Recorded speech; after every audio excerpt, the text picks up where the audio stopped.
Comment une simple serviette à 10 € a suffi à exposer la corruption morale du président de la FIFA et à révéler le visage le plus sombre du football africain? Ce que vous allez voir dans cette vidéo, ce sont des images que personne n'a osé analyser jusqu'au bout, des faits que les médias mainstream ont soigneusement ignorés, et une vérité qui dérange au plus haut sommet des instances internationales. Restez jusqu'à la fin parce que je vais vous montrer pourquoi cette finale de la CAN 2025 restera dans l'histoire comme le plus grand scandale arbitral et institutionnel du football africain. Alors commençons par poser le décor. La finale de la Coupe d'Afrique des Nations entre le Sénégal et le Maroc, ce n'était pas qu'un simple match de football. Non, c'était un affrontement géopolitique majeur, une guerre d'influence déguisée en compétition sportive. Dans un stade transformé en véritable arène de pression multidimensionnelle, l'enjeu dépassait largement le trophée. Ce qui se jouait, c'était la validation d'un modèle d'influence au sein du football africain. Et ce que les caméras ont capté ce soir-là a révélé une fracture immense entre l'image policée que la FIFA tente de projeter et la réalité d'un environnement de jeu complètement dégradé par des manœuvres de déstabilisation orchestrées.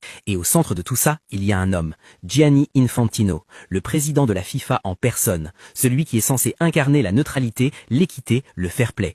Et bien cet homme-là, pendant la finale, a affiché des grimaces tellement ostensibles au moment où le Sénégal soulevait le trophée que même les commentateurs se sont regardés sans comprendre. Infantino n'était plus un spectateur, il était devenu un acteur du conflit. Son attitude a été perçue comme un affront direct par toute l'Afrique de l'Ouest, et ce n'est que le début du scandale. Parce que la stratégie de la FIFA, elle est limpide quand on prend du recul. Condamner fermement les réactions émotionnelles des Sénégalais dans les vestiaires après le match pour occulter complètement les provocations structurelles qu'ils ont subies pendant 90 minutes. Infantino a parlé d'actes inacceptables, de scènes déplorables qui ne doivent jamais se reproduire. Mais pas un mot, vous m'entendez bien, pas un seul mot sur le harcèlement physique et le vol de matériel subi par les joueurs sénégalais sur le terrain. Cette focalisation exclusive sur ce qui s'est passé dans les vestiaires, c'est une manœuvre pour justifier des sanctions prévisibles tout en validant implicitement l'anti-jeu du pays hôte. Et maintenant, parlons de ce que j'appelle la guerre des serviettes, parce que ce qui s'est passé sur ce terrain, ça dépasse tout ce qu'on a pu voir dans une compétition internationale. Pour ceux qui ne comprennent pas l'importance d'une serviette pour un gardien de but, laissez-moi vous expliquer. La serviette, c'est l'outil de routine du gardien. Elle sert à maintenir l'adhérence des gants, à évacuer la sueur, à garder les mains sèches pour les arrêts décisifs. La volée, c'est briser la concentration du gardien, introduire un doute psychologique, et dans certaines cultures, ça renvoie même à des croyances liées à la magie noire ou à la perte d'anti-sèche pour les pénaltys. Et ce vol, il n'était pas accidentel, il était coordonné. On l'a vu avec Stanley Nwabali, le gardien du Nigeria, lors du match précédent.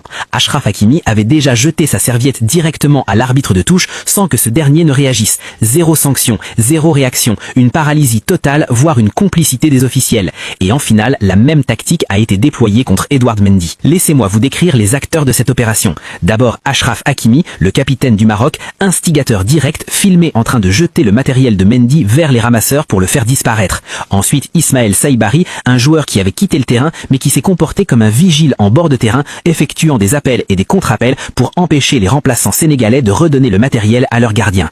Et enfin, les ramasseurs et les stadiers, transformés en agents d'exécution de la fédération haute, participant activement au harcèlement physique et transformant leur mission de sécurité en mission de sabotage. Et c'est là que l'histoire devient vraiment choquante. Yehvan Diouf, le gardien remplaçant du Sénégal, a payé le prix fort pour sa loyauté. Les images sont là, vous pouvez les retrouver. Il a été littéralement traîné sur plusieurs mètres et coursé par 4 individus, stadiers et ramasseurs confondus, pour lui arracher le matériel de Mendy.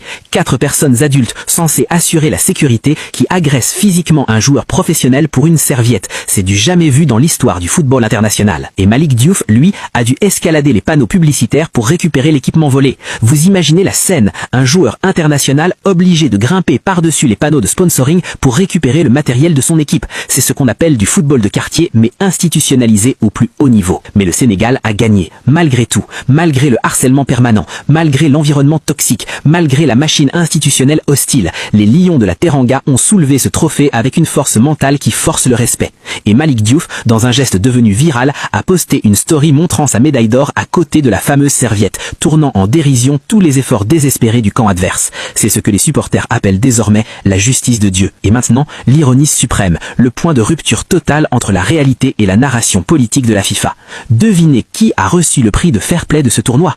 Achraf Hakimi. Oui, vous avez bien entendu, le même capitaine filmé en train de voler le matériel adverse adverse et de narguer les officiels a été honoré par la Confédération africaine de football. C'est la plus grande plaisanterie de l'histoire de la CAF et probablement du football mondial. Quand on compare cette finale avec ce qui se passe à l'Euro ou à la Copa América, où la neutralité des stadiers et des ramasseurs est une règle d'or absolue, on mesure la régression alarmante. Le témoignage d'Ismaël Jacobs après le match est édifiant. Il a parlé d'un épuisement psychologique tel que certains joueurs n'en pouvaient plus. Il a même fait le lien avec les forfaits mystérieux de cadres comme Crépin Diatta et Pape Matar Sarr avant le match, suggérant que l'environnement toxique créé par le pays hôte a agi comme un poison lent sur le groupe sénégalais. 3 défaillances majeures doivent être pointées du doigt.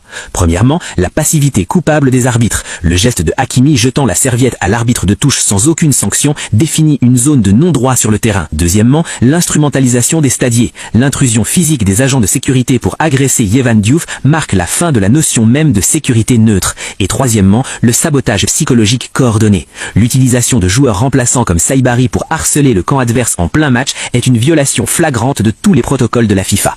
Ce que le Sénégal a accompli ce soir-là, c'est bien plus qu'une victoire sportive. C'est le triomphe de la résilience sur un système entier qui voulait leur défaite. Les Lions n'ont pas seulement battu 11 joueurs, ils ont battu une machine institutionnelle et tactique hostile, un arbitrage partial, des stadiers complices et un président de la FIFA qui grimaçait de dépit en les voyant soulever le trophée.